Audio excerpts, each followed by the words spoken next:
Roy Casagranda is a professor of political science and Middle Eastern studies at a university in Texas. In a video titled How Israel Was Born, he said a lot of nonsense. Herzl wasn't interested initially in Palestine. He was thinking someplace like Uganda. Account after account after account of Palestinian families letting like Jewish Poles move into their homes and live with them, and then they would do something foolish like go on vacation and come back, and the Jewish population in the home said, "No, no, this is our home now, and you can't come back into it." I will debunk these absurd claims in a moment, but first I have to say I was shocked by how low the level was. I'm a nice guy, at least that's what my mom says, and I try to focus on the argument, not the person. But from a professor of political science, I expect a much higher standard. We live in an era where anyone has a platform. It doesn't matter if you're a mediocre comedian, a political commentator, or an unstable rapper. Everyone can speak their minds and criticize Israel. And that's exactly what everyone is doing. And I get it. Why would Candace Owens, a devout Christian, talk about the persecution of Christians in Muslim countries? It doesn't get views. Why would Piers Morgan cover the biggest war and humanitarian crisis in the Middle East today, the war in Yemen, when he can host yet another debate about Israel? No Jews, no views. And they live off views. So I understand why anyone who wants attention talks about Israel. But from a professor of Middle Eastern studies, and to think that in the US, parents pay thousands of dollars so their kids can learn from professors like this. Let's start from the beginning. What does this professor say about the birth of the State of Israel?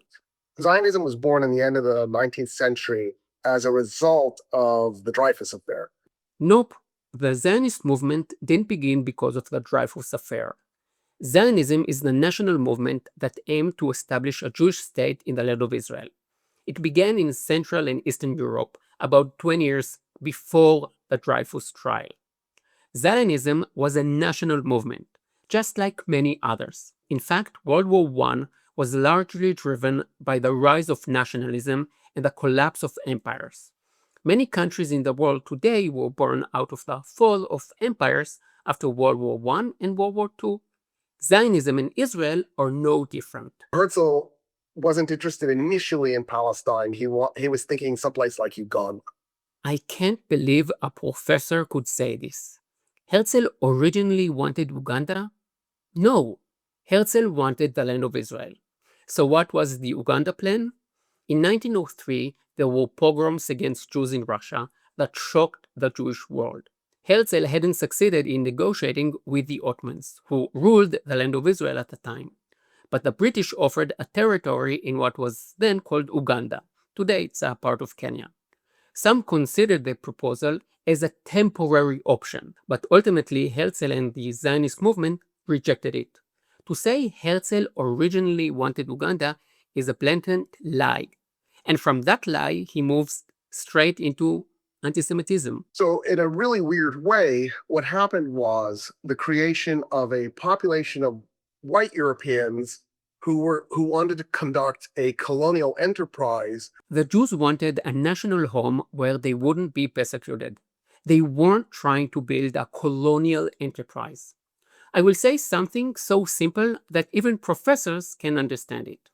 How do you know who's building a homeland and who's building a colonial empire?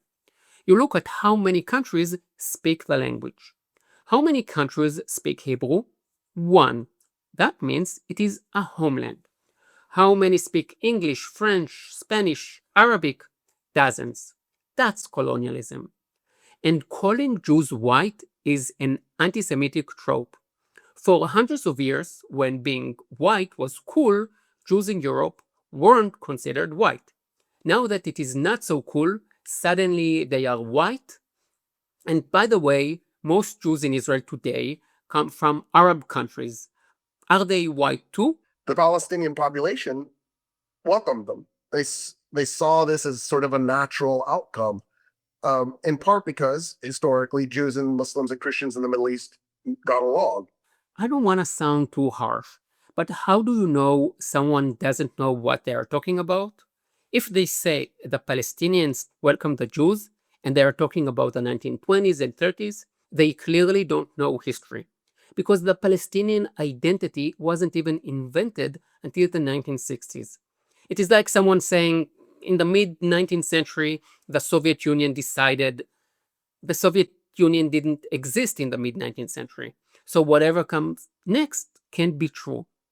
And this idea that Jews, Muslims, and Christians historically got along in the Middle East, totally false. There was a pogrom against Jews in Safed, Tzfat, in 1834, and more incidents in the 1860s. But let's look at the big picture. In the early 20th century, under Muslim rule, the Ottoman Empire, there were 3 genocides carried out by Muslims against Christians: the Greek genocide, the Armenian genocide, the Assyrian genocide. Genocides are not really a good example of coexistence. And by the way, it continues today. 100 years ago, millions of Christians lived in Egypt, Iraq, Syria, and Turkey. Most were wiped out by Muslims. Don't believe me? Look it up. Now, the next thing he says is just made up. There's account after account after account of Palestinian families letting like Jewish Poles move into their homes and live with them. And then they would do something foolish, like go on vacation and come back. And the Jewish population in the home said, no, this is our home now. And you can't come back into it. Give me one example of an Arab family who let Jews live in their house, then went on vacation, came back to find the Jews saying, this is our home now, you can't return. One example, if you give me one, I will delete my channel. I don't know where he made this up. It's like a tale from 1001 Nights. Some of them began to do terrorism. And so there were terrorist organizations formed. They began attacking British assets. They attack hotels, British military bases. So there's a violent element to this. Jews didn't start with terrorism. In the 1920s, Arabs began attacking Jews. There were pogroms in 1920, 1921, and the worst in 1929. Jews responded by forming defense forces. In the 1930s, Arabs launched a revolt and killed 230 British and around 500 Jews. The professor conveniently forgot that. And no, the Jews didn't blow up hotels. It is amazing how anti-Israel voices always bring up the King David Hotel bombing. 2 quick notes. It wasn't just a hotel. The British military used it as headquarters. The Jews warned they were going to bomb it. The British officer in charge refused to evacuate. He said he doesn't take orders from Jews. Now, let me ask you this. In the countries where you are watching this video, the US, France, India, UK, Russia, Wisconsin, who is committing terror attacks? Is it the Jews or, And the Zionists ended up purchasing somewhere around 5-10% of Palestine legally. And then in the process, there was attempts to create land confiscation where they would just go onto a piece of land that nobody owned and begin colonizing it. I've said this before and I will say it again. Give me the name of one Jewish settlement built on land that was stolen, not legally purchased, before the Arabs launched the war in 1947. Just one. I made a video about this with over 1 million views and 16,000 comments. No one has given me one example. Now, he does say something true, but misleading. Jews legally bought 5 to 10% of the land. But people then assume the other 90% was Arab-owned. Not true. Like in most countries, land in mandatory Palestine was either private-owned or state-owned. 5 to 10% was owned by Jews, 15 to 20% by Arabs, and the rest, about 70%, was state-owned, owned by the British Mandate.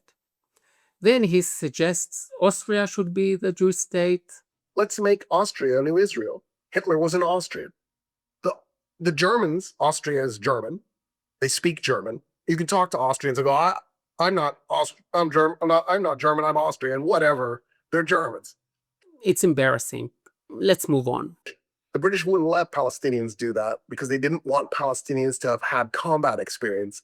But they did employ Palestinians as stevedores.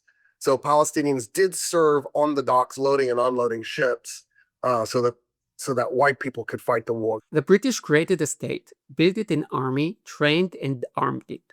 That state is called Jordan. Let me introduce you to someone I doubt Roy ever heard of, Lieutenant General Sir John Bagot Glub. He was commander of the Jordanian army from 1939 to 1956. Yes, the Jordanian army's top commander was a British officer. He wasn't the only one. British officers served in the Jordanian army. And this British Arab army was the strongest force that attacked Israel in 1948.